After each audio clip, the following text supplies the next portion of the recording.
अभी recently social media पे आप लोग खबर देख रहे होंगे जहां पे बलूचिस्तान में एक लड़की को दर्दनाक तरीके से गन डाउन कर दिया गया और अपेरेंटली ये कहा जा रहा है कि उसका जो हस्बैंड था उसको भी मार दिया गया। इसको लेबल ये किया जा रहा है कि ये एक ऑनर किलिंग थी, यानी कि लड़की जो है उसने अपनी मर्जी की शादी की और मर्जी की शादी करने पर उसको मार दिया गया। अब ये तो एक साइड ऑफ द स्टोरी है जो कि मीडिया में पेश की जा रही है, लेकिन जैसे आप लोग अच्छी तरह जानते हैं कि सोशल मीडिया के ऊपर अक्सर औकात कोई खबर आती है और फिर उसकी जो फैक्ट्स हैं वो कुछ अरसे के बाद सामने आते हैं और पता चलता है कि कहानी जो बताई जा रही होती है वो जरा डिफरेंट होती है। अभी ऑलरेडी इसी स्टोरी के बारे में एक और वर्जन भी मार्केट में फ्लोट कर रहा है और वो ये है कि इस लड़की का नाम महानूर था और इसका जो पार्टनर था उसका नाम एहसन था। ये लड़की ऑलरेडी शादीशुदा थी, इसके 4-5 बच्चे भी थे और इसका एक अफेयर था। और जब ये फैमिली में बात पहुंची तो इन दोनों को सेपरेट करने की बहुत कोशिश की गई, लेकिन इनके राब्ते दोबारा से शुरू हो गए और फिर उसके बाद ये मर्डर वाला मामला सामने आ गया। अब कहानी जो भी है, जो हमारे सामने वीडियो आया, हम उसके ऊपर जरूर कमेंट करेंगे जो हमने मनाजिर, दर्दनाक मनाजिर, खौफनाक मनाजिर हमने देखे। अब इस वाकये के बाद जहां पे सोशल मीडिया में बहुत ज्यादा गम गुस्सा पा गया, लोगों ने सबने इसको कंडेम किया कि भाई ये बिल्कुल गलत प्रैक्टिस है, लोगों को जो मुजरिम है उनको सख्त से सख्त सजा होनी चाहिए एंड सो ऑन। यहाँ पर लिबरल तबके को एक मौका मिल गया कि चलो भाई इस्लाम को बैश करना शुरू कर देते हैं कि देखो ये मुल्लाओं ने किया, ये मुल्ला सारे ऐसे कर रहे थे, तो चले आए हम इसका जरा दूध का दूध और पानी का पानी कर लेते हैं कि क्या हमारा दीन ये कहता है या क्या ये कल्चरल प्रैक्टिसेस हैं। चले पहली बात तो ये कि अगर हम लोग पहली जो स्टोरी है उधर से भी अगर हम स्टार्ट करते हैं कि जी मर्जी की शादी के ऊपर इनको मार दिया गया, तो क्या इस्लाम एक औरत को या मर्द को मर्जी की शादी करने का हक देता है? ये बात रोजे रोशन की तरह आया है कि इस्लाम के अंदर आप अपनी मर्जी की शादी कर सकते हैं, बशर्ते ये कि आपके जो वली हैं उनका भी अप्रूवल साथ शामिल हो। यानी ऐसी कोई बात नहीं कि जहां पे किसी लड़की की जबरदस्ती शादी की जाए।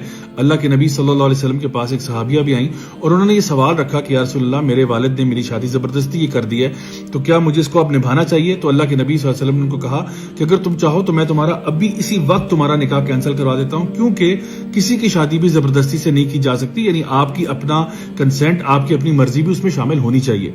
तो ये तो मामला रहा जहां तक हमारे दीन का ताल्लुक है। अब अगर हमारे माशरे में कोई ऐसी कल्चरल प्रैक्टिसेस हो रही हैं जिनका ताल्लुक दीन इस्लाम से नहीं है, तो फिर उस कल्चर को हमें बैश करना चाहिए, ना कि इस्लाम को। अल्लाह के नबी सल्लल्लाहु अलैहि वसल्लम के दौर में बच्चियों को जिंदा दफन कर दिया जाता था, किसी रिलीजन की वजह से नहीं, कल्चरल प्रैक्टिसेस की वजह से। तो इस्लाम आया ही इसलिए था कि जो प्रैक्टिसेस कल्चरल भी हों लेकिन इस्लाम से डायरेक्ट टकराती हों, उनकी उस माशरे में कोई जगह नहीं है। तो हमें यह देखना चाहिए कि माशरे के अंदर क्या इस्लाम को फॉलो किया जा रहा है या कल्चर को फॉलो किया जा रहा है। कई जगह पर इस्लाम और कल्चर मैच भी कर रहा होगा, लेकिन कई जगह पर इस्लाम बिल्कुल कुछ और कह रहा होगा और कल्चर बिल्कुल कुछ और। तो अगर उस गंदे और गलीज कल्चर की वजह से कुछ नहुसत माशरे में फैल रही है, तो बराए मेहरबानी इस्लाम को इसमें बैश करने की जरूरत नहीं है। दूसरा जो केस सिनेरियो था हमारे पास कि अगर ये जिना का मामला भी है और अडल्ट्री भी हुई है, तो उस केस में भी क्या इस्लाम इजाजत देता है कि एक जत्था जो है वो मिलकर कानून अपने हाथ में ले ले और किसी को पब्लिकली एग्जीक्यूट कर दे? क्या ये इस्लाम इजाजत देता है? तो उसका जवाब बड़ा सादा सा है कि इस्लाम इसकी बिल्कुल भी इजाजत नहीं देता, बल्कि इस तरह की चीज को फसाद कहा गया। फसाद क्यों? क्योंकि आप कानून अपने हाथ में ले रहे हो।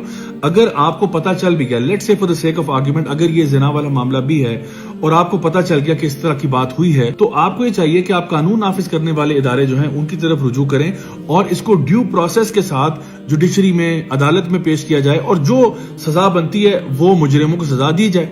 लेकिन ऐसा तो हरगिज नहीं हो सकता कि आप कानून अपने हाथ में ले लें, चाहे वो जिना की सजा हो या चोरी की सजा हो या कत्ल की सजा हो, आप खुद से जज, ज्यूरी और एग्जीक्यूशनर बन जाएं और अगले को जो है वो आप कत्ल कर दें। ऐसा तो आप नहीं कर सकते। अल्लाह सुब्हानहू व तआला कुरान मजीद में इरशाद फरमाते हैं कि जिसने एक जान को भी नाहक कत्ल किया, उसने गोया पूरी इंसानियत को कत्ल किया। अब अंदाजा लगा लें कि जहां पर एक जान को कत्ल करने के बारे में इतनी सख्त वईद है कि उसके ऊपर पूरी इंसानियत का मर्डर उसके सर पे होगा। तो सोचे कि क्या एक इंसान सोच सकता है कि मैं कानून अपने हाथ में लूं, बीइंग अ मुस्लिम, और मैं उस बंदे को एग्जीक्यूट कर दूं? तो यहां पर बराए मेहरबानी एक क्लियर डिस्टिंक्शन करें कि हमारा दीन इस्लाम क्या कह रहा है और हमारे जो यहाँ पे कल्चरल प्रैक्टिसेस हैं, जो बहुत ही फजूल किस्म की कुछ कल्चरल प्रैक्टिसेस पाई जाती हैं, वो क्या कह रही है। अब इससे पहले कि हमारा लिबरल तबका जो है वो छलांगे लगाना शुरू कर दे कि जी हमारा तो कल्चर ही बर्बाद है, इस्लाम में ये मसले वो मसले, तो जरा थोड़ी देर के लिए जरा अमेरिका की तरफ भी रुख कर लें, जहां पे 2021 के अंदर तकरीबन 5000 खवातीन को मर्डर किया गया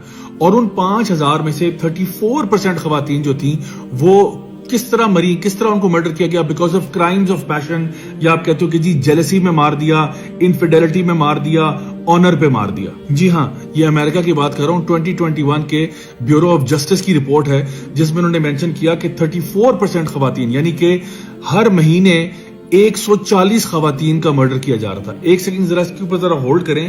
ہر مہینے 140 خواتین کا مرڈر ہو رہا تھا. کس نام پر؟ غیرت کے نام پر، جیلسی کے نام پر، انفیڈیلٹی کے نام پر. مزید اگر گہرائی میں جائیں گے تو پتہ چلے گا کہ 60% یہ جو مرڈرز ہوئے یہ فائر آرمز کے ذریعے ہوئے، یعنی پسٹل یا بندوق سے مار دیا گیا، اور دیگر 40% جو ہیں وہ اور مینز کے تھرو اختیار کیے گئے. لیکن یہ لبرل طبقہ آپ کو کبھی بھی اس بات پر بولتا نظر نہیں آئے گا کہ جی امریکہ کا تو کلچر ہی خراب ہے، وہاں پہ تو ہر مہینے ہنڈریڈز آف خواتین کو مرڈر کر دیا جاتا ہے اسی قسم کی آنر کلنگز کے نام پر.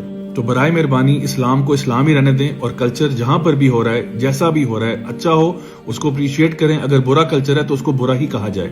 آخر میں صرف اتنا کہوں گا کہ اللہ کے نبی صلی اللہ علیہ وسلم کی حدیث ہے، آپ نے فرمایا تم میں سے بہترین وہ ہیں، یعنی آپ صحابہ سے یہ بات ارشاد فرما رہے ہیں اور بائی ایکسٹینشن ہم سب سے، کہ تم میں سے بہترین وہ ہیں جن کا اخلاق اور کردار سب سے اچھا ہے، اور ان میں بھی جو سب سے بہترین ہیں وہ ہیں جو اپنے گھر والی عورتوں کے ساتھ سب سے اچھے ہیں، اپنے گھر والوں کے ساتھ سب سے اچھے ہیں. Let that sink in.